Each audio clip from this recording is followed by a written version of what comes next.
भूख और प्यास से बेताब होना रोज़े की हालत में, तो इस सूरत में क्या रोज़े को तोड़ने का हुक्म है या फिर क्या हुक्म है? चुनांचे अगर किसी शख्स ने किसी अमल की वजह से कोई काम किया, कोई अमल किया, कोई मेहनत का काम किया, अब इससे उसको बेहद भूख प्यास लग गई।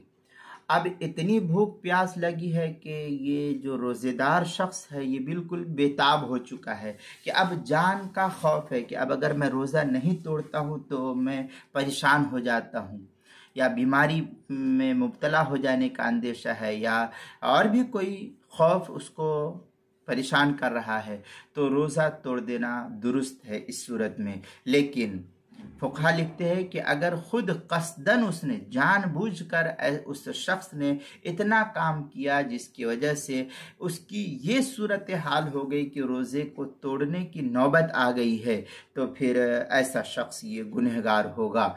इसलिए ऐसे काम से परहेज़ करना चाहिए।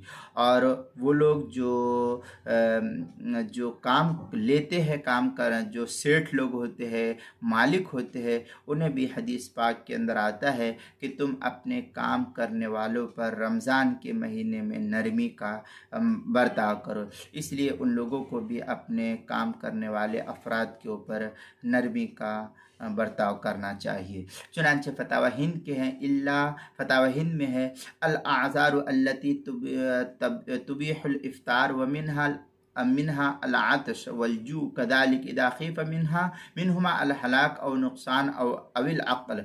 इस तरीके की इबारत जो है फतावा हिंदिया उसकी पहली जिल्द सफ़ा 206, तबयीनुल हक़ाइक़ उसकी दूसरी जिल्द सफ़ा 189, किताबुल मसाइल उसकी दूसरी जिल्द सफ़ा 176 पर इसको नकल किया गया है।